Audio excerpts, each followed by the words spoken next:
All right, so welcome back to another Cultivator Spotlight. We're very excited to have Todor here with us, who's an amazing head of market access for Novartis in Bulgaria. So today we're going to talk about the lessons of how to launch an internal program. So Todor, we're very excited to have you to go through the presentation. And then afterwards, he's going to be speaking with Steve, who's the CEO of Cultivate. And go through the highs and lows and all the interesting things you've learned from this process. So Todor, please take over. So hi everyone. First and foremost, thank you for inviting me and having me here. It's an honor and a pleasure to talk about something I have worked on over the last couple of years. As mentioned in the beginning, it's a change initiative called UNBOX. But before moving to that point, a few words about myself. I'm married with 3 kids. I'm a pharmacist by training. I have worked for the pharmaceutical industry for 20 years now in different commercial roles, local and above country, and most recently heading the market access department. And today I'm going to talk about the change initiative, UNBOX, what we did, why we did it, and how we did it. And it's a program which is focused on changing the way large organizations, and in our case, our large organization, approach new ideas and new thinking. And it's focused on helping people take action and not that much on collecting ideas. But before moving to that point, I decided to start off with this quote. First, it's said by a famous American. And of course, it's not only because change making is connected or involves a lot of uncertainty, but it's something which is interesting. And even before he had said that, people are trying to prove him wrong. And by the way, this is the first time I'm using this analogy. So in the spirit of this community, and I'm testing it, so it's not perfectly honed. And I will appreciate any feedback in the end. So what he said, and even long before he said that, people are trying to prove him wrong, both trying to escape from taxes and debt. And I wanted to talk a little bit about taxes, not so much about debt, although I'm coming from a pharmaceutical industry, and we are fighting with that, and human well-being. But it's interesting because if you think ever since the taxation was created back in the ancient Egypt, people are trying to avoid it. They don't like paying taxes. And it's interesting because if you think nowadays in a normal situation, it's done with good intentions. It's good for the prosperity of the society, of the state, but still people are not feeling good about it. And if you think why people are not paying their taxes, because in some of the cases, they don't think that by paying more taxes or by paying taxes at all, it will change anything. It's good to keep your own money because it's something valuable, and they think I can do something in the future with that. And in fact, majority of us don't do anything with it. They stay in our dream box for a better weather, better place, a better time to take action and do something with it. And people are still paying their taxes because to a certain extent, they're afraid of being persuaded by law. And if you think of the way companies approach new ideas, it's pretty much similar in terms of approach, and also in terms of behavior of people. And if you have worked for a large organization, you have definitely experienced at least one of these two. So the first one, and the companies are focused so much on collecting ideas, and there are couple of distinctive approaches. And the first one is there is always call for great ideas, normally using emails, asking people to share their ideas. Normally that's at the end of the year when there is some spare budget or there is a crisis situation, which are making you think why people are not sharing their ideas anyway. Or how am I supposed to know if my idea is great or not if I haven't even tried it? Who says if the idea is great or not in the first place? And the second approach is you are brought to a room, you're asked to come up with ideas normally for a problem you're not quite familiar with. You post some ideas on the wall, someone else collects them, then goes away and may never come back. And I used to call these two hunting and herding. And the fact is that the behavior that triggers these activities actually The first one is, I don't want to listen when it comes to new ideas, creativity, innovation. And the second one is, let's do nothing. And this is not what we want, right? And this is exactly what we focused on, changing this kind of behavior. So make people listen to us and then take action. And if I move back to the history lesson about the taxation, so actually King John was famous not only with his Magna Carta, and it was about giving rights to its citizens, but also he was an innovative tax collector. And he was able to do that, being able to collect more money than his predecessors. And he was able to do that because of his change maker. So basically named Hubert Walter.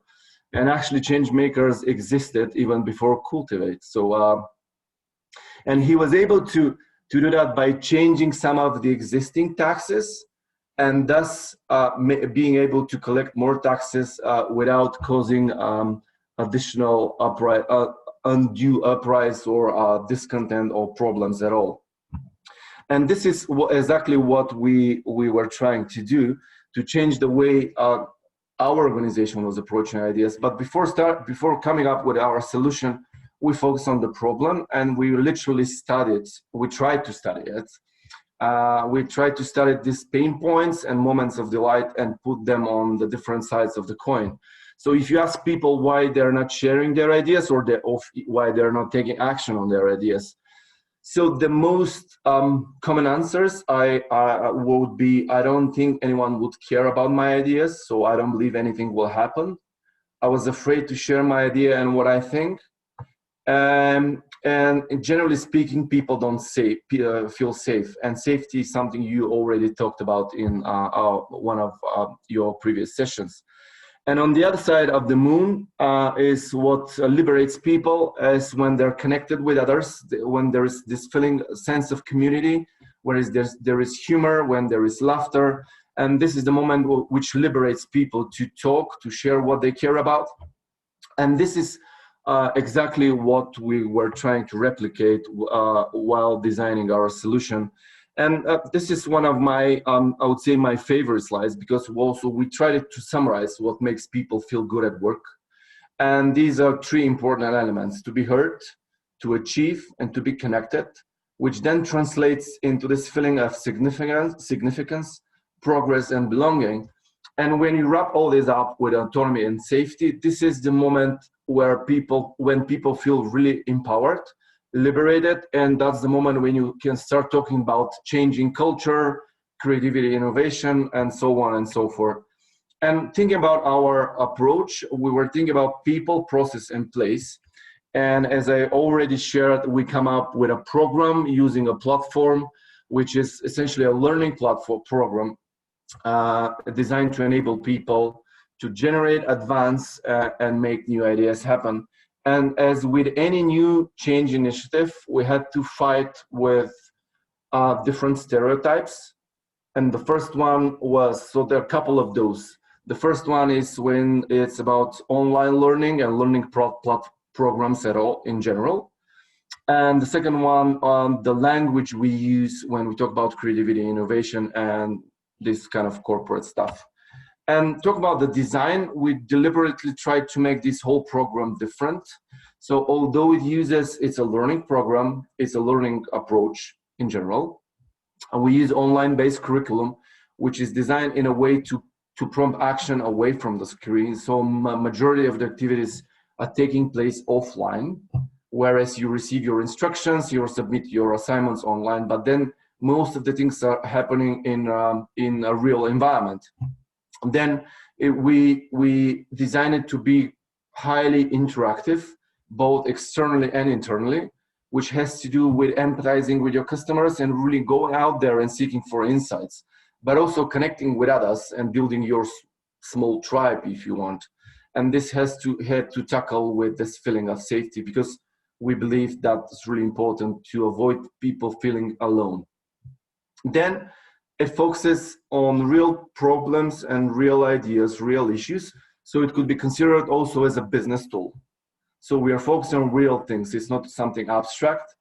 Also, what we add on to the whole process, there is an opportunity to receive feedback from external and experienced coaches, which is also designed to give you more confidence on one hand, but also to add to this safety element.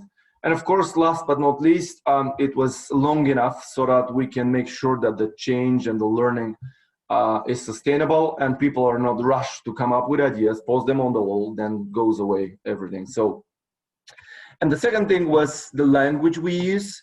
You can argue whether this is the best language or whether these are the best visuals, but we try to avoid this usual corporate slang. We wanted to bring in this sense of levity, and our internal engagement campaign was focusing on what we tried to do is to make people believe they can be that hero, and this is what we were focusing on. That was our question: have you ever met a hero? We bet you have, and now look in the mirror. And so we use different channels to communicate our internal campaign. We did a gamification, so it was more fun. And it was more, again, about action, not about just doing something or absorbing something. There was also reward. So actually, we tried to cover all these important elements, starting from communicating, have fun, and then doing something, but also receiving some kind of rewards. And of course, in these cases, it's always good to do a recap, what we have achieved. So far, we focused on three different countries. And through our engagement campaign, we managed to achieve 75% engagement, meaning that we managed to engage 75% of the audience into at least one of our activities, which I think was a great result. Then on the right-hand side, you can see what we managed to do. And the idea of the whole engagement campaign was to bring people to our learning platform. We have these number of people registered. Then a lot of people took action. We managed to trigger 210 actions so far. If it was not the COVID, I believe it would have been even more than that. So. Coming to my last slide, and I wanted to use it because that's the learning roadmap, which represents most of the things that we did in the preliminary phase while developing our program, but also focusing on the different learning elements. And I wanted to use this to manage to facilitate our discussion about the learning, because in the end, the session was called Learning from Launching an Internal Campaign.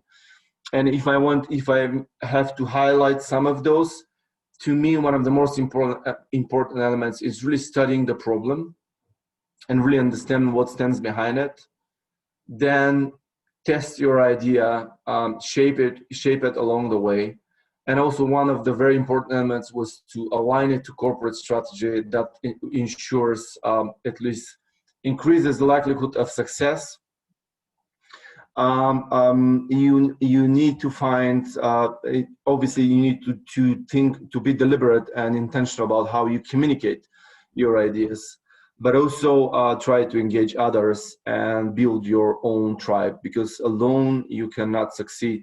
But what we did was really focusing on helping people take action and not that much collecting ideas. And I think that would be my main message to most of the companies, because it's not about collecting those and storing them on the shelf or in your bank account, but really find a way to help your employees take action on their ideas, or find a way to solve some of your problems. And I think that's the point where we can enter into a more conversational mode. Perfect. Well, thank you for taking us through this.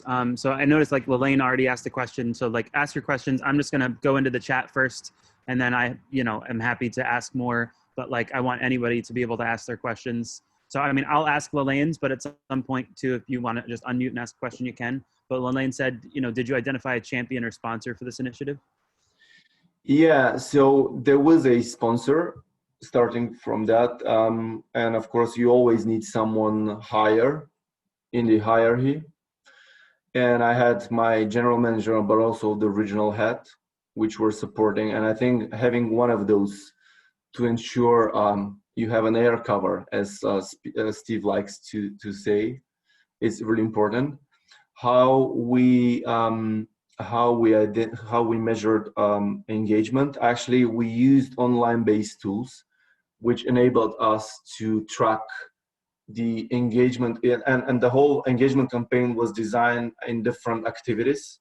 So it was by completing certain activity, either a test, which we started with, because we started with sort of a test profiling people. Then they were asked to connect with others. Then they had to complete other missions, so to speak, as as these were called in the program itself.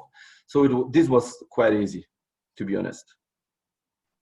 Penny, I'm wondering if you can unmute yourself and ask your question, because there's a couple ways to interpret what kind of trust you mean. So just give us the extra 5 seconds on that, and then Todor can answer.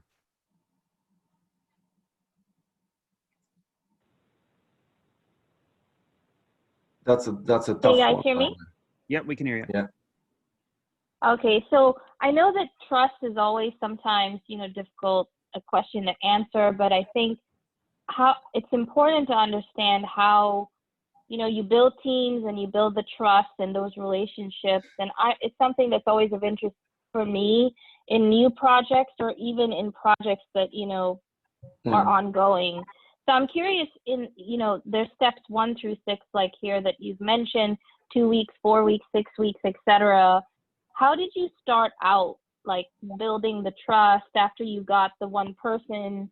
You have to pick someone higher up, you mentioned, and I'm just interested, how did you build the trust in the group to, kind of make this happen, shape the idea, and then take it all the way to amplifying influence and helping others make their ideas a reality, to influence change in the end? Yeah. Actually, that's a very good question, and basically trust is a key element, and building trust is not an easy job.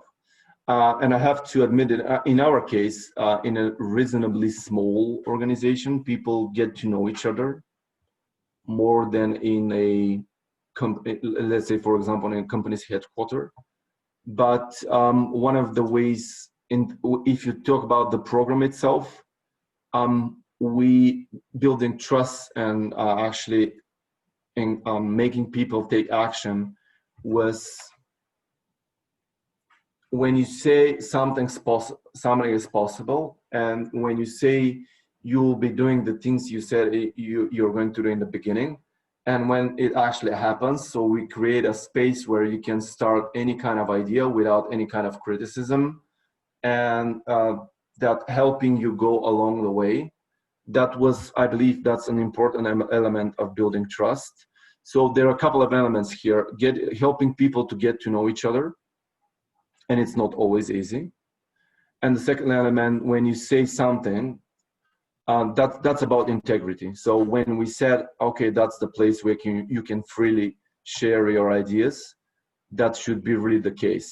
There is no criticism, and yeah, so that was these were the 2 important elements, I think, in our case. But I think, yeah. So if I could react to one of my biggest takeaways here, right, is like, you recognize, hey, we have this challenge. We go through these typical things where people put up Post-it notes and say ideas, and then nothing happens. And we've all been through those, like, where ideas go to die experiences. And so you said, I want to do something different. Cool. You create this experience that is action oriented, that supports people to actually be empowered to make stuff happen. They go through this experience, they make stuff happen, they learn how to do it. Great. If I'm sitting on the line and thinking, that's all nice and good, you're like the head of market access, you're a big deal at Novartis, you have money and you have control, and like, you can make this happen. If I'm sitting here thinking, like, I'm a nobody at my company, I don't have a fancy title, I don't have a fancy budget, but I have some of these similar objectives, what would you tell that person that they could do? Share your idea first with someone else, receive feedback, make it better than it was initially, then find someone higher up which can help you. So sell your idea to someone else, and then start from there. Gain support in the beginning, in the very early beginning. Don't wait until the very end moment and trying to surprise or impress someone, because that's one of the mistakes. And normally that's also triggered by this kind of behavior is also triggered by how companies also normally approach new ideas. You have to collect so many likes along the way. It's like polishing your idea and then coming out, and that's not the way to go. So it's mostly about connecting with others, sharing your idea early enough, and find someone else higher up And I think one to of the things help I you. like about that too is it's a little bit of the give and take type stuff, but like in my experience, one of the best ways, and it sounds counterintuitive, one of the best ways to actually make any of your own ideas happen in an organization So is it's help someone other else. people make their ideas happen. And then all of a sudden, you know, that kind of thing can move. So other questions, I mean, we got like a couple more minutes, I guess. I know that we had a couple questions from, you know, Molly and Melissa team, but like if Corey or Casey or Lelaine or Penny or anything else you're interested in, you can feel free to unmute and ask.